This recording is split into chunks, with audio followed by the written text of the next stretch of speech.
दोस्तों, तो हम लोग पिछला क्लास में हम लोग पढ़ चुके थे क्लास 6 न्यू एनसीईआरटी क्लास 6 का, है ना, चैप्टर 1 ना। उसी में हम लोग आगे स्टार्ट करते हैं, जिसमें पढ़ना है मानव इतिहास का प्रारंभ कहाँ से होता है, इसके बारे में। कहता है मानव, होमोसेपियंस, मानव का जो साइंटिफिक नेम है वो होमोसेपियंस है। लगभग 3 लाख वर्ष पूर्व से पृथ्वी पर रह रहे हैं। यह एक लंबा समय प्रतीत होता है, परंतु यह पृथ्वी के इतिहास का एक छोटा सा अंश मात्र है। आइए अपने आरंभिक इतिहास को संक्षेप में जानें। आप ये पिक्चर देख रहे हैं, है ना, जिसमें दिखाया गया है कि जो मानव थे वो पहले में उनकी दिनचर्या क्या हुआ करती थी, वे कौन कौन से कार्य क्या करते थे, कैसे रहते थे, है ना। इस पिक्चर के थ्रू हम देख सकते हैं। कहता है आदिम मानव को प्रकृति से अनेक चुनौतियों का सामना करना पड़ा। एक दूसरे की सहायता करने के लिए वे टोलियों अथवा समूहों में रहते थे। वे मुख्यतः आखेटक एवं खाद्य संग्राहक थे तथा भोजन एवं आश्रय की निरंतर खोज करते रहते थे। अब देखो, जो आदिम मानव थे, पहले के जो लोग थे, है ना, जो जंगलों में निवास करते थे, उनका जीवन बहुत घुमंतू हुआ करता था, घुमंतू जीवन जिया करते थे। वो टोलियों में एक समूह बना करके एक जगह से दूसरी जगह जाया करते थे। कहता है वे मुख्य आखेटक और खाद्य संग्राहक थे।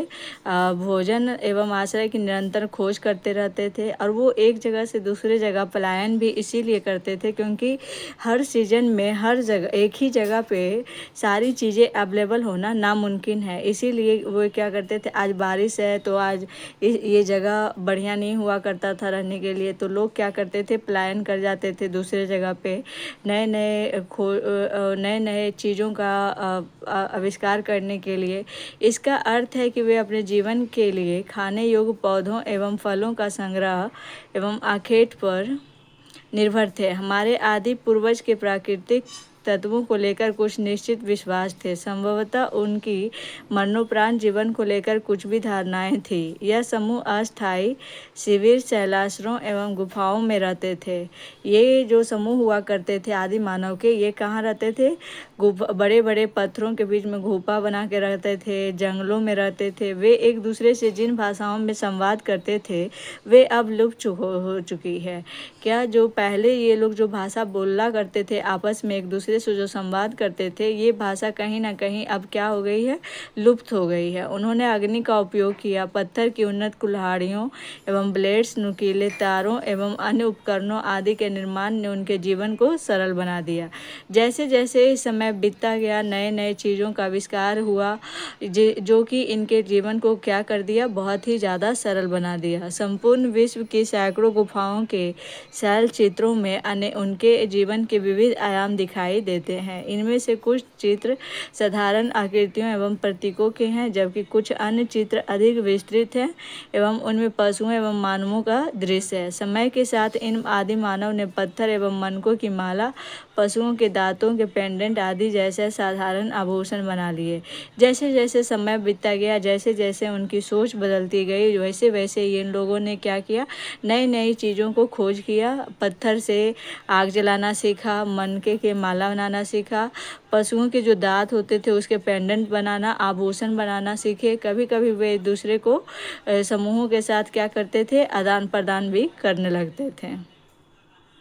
पहली उपज। एक लंबे समय में पृथ्वी की जलवायु में अनेक परिवर्तन आए हैं, है ना। एक समय में पृथ्वी पर बहुत ठंड थी। इसका एक बड़ा भाग हिमच्छादित बर्फ से ढका हुआ था, इसलिए इसे हिमयुग कहा जाता था। इसके विषय में आप विज्ञान में विस्तार से अध्ययन करेंगे।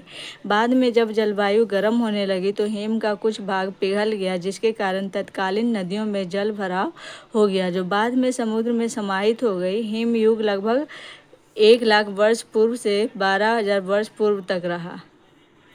कहता है इसके उपरांत मानव के लिए जीने योग्य परिस्थितियों में सुधार आया। विश्व में कई हिस्सों में उन्होंने एक स्थान पर बसना तथा अनाज उगाना आरंभ कर दिया।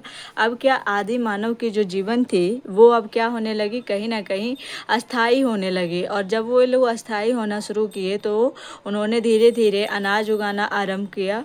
उन्होंने गाय, बकरी आदि जैसे जानवरों का घरेलूकरण भी आरंभ कर दिया था, यानी गाय, बकरी जैसे जानवर पालने लगे थे।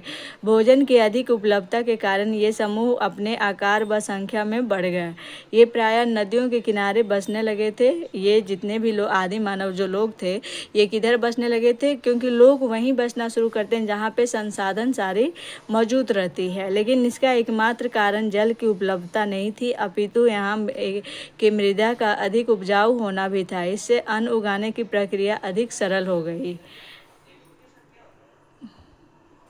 ये पिक्चर आप देख रहे हैं, दिखाया गया है कि कुछ लोग क्या कर रहे हैं, अनाज का उत्पादन कर रहे हैं, खेती कर रहे हैं। कुछ लोग खाना बना रहे हैं, जो जेंट्स, कुछ लोग जानवर पाल रहे हैं, है ना। कुछ बच्चे हैं जो खेल रहे हैं, और कुछ लेडीज हैं जो अपने सिर पर बोझ उठाए हुई हैं, और कुछ लोग लकड़ी काट रहे हैं। जैसे जैसे समुदायों का विकास हुआ, समाज जटिल होता गया। क्या कहा जाता है कि जैसे जैसे लोग एकत्रित होना शुरू किए, लोग समुदाय में रहने लगे, तो हमारा समाज और ज़्यादा कॉम्प्लेक्स होता चला गया। सरदार अथवा मुखिया लोगों के कल्याण के लिए उत्तरदायी थे। अब देखो, जैसे ही लोगों का विस्तार बढ़ता है तो उनके रिस्पॉन्सिबिलिटी के लिए कोई ना कोई हेड होना चाहिए। तो उसके लिए सरदार और मुखिया लोग का कल्याण के लिए उत्तरदायी थे, है ना, लोगों का देखभाल के लिए, एवं सभी सामूहिक रूप से सामुदायिक कल्याण के लिए कार्य करते थे। उदाहरण के लिए निजी स्वामित्व का भाव नहीं था। पहले के लोगों में ये भाव नहीं हुआ करता था कि ये मेरा चीज़ है और ये तुम्हारा चीज़ है। और भूमि पर सामुदायिक रूप से कृषि की जाती थी। पहले जो भूमि हुआ करती थी, क्योंकि वे लोग कहीं ना कहीं कॉन्सेप्ट ये बाद में निकल कर आता है INU का कि ये तुम्हारा है और ये मेरा है। पहले लोग सामुदायिक रूप से कृषि करते थे एक ही भूमि पे। जैसे जैसे समय बीतता गया, पल्ली किसको कहा जाता था? उपग्राम को, बड़े गांव में परिवर्तित हो गए। जैसे जैसे समय बीता, जो उपग्राम हुआ करता था वो बड़े गांव में परिवर्तन हो गए, जो मुख्यतः भोजन, वस्त्र एवं उपकरण आदि वस्तुओं का आदान प्रदान करने लगे। धीरे धीरे इन गाँवों में संप्रेषण एवं आवागमन का तंत्र विकसित हुआ।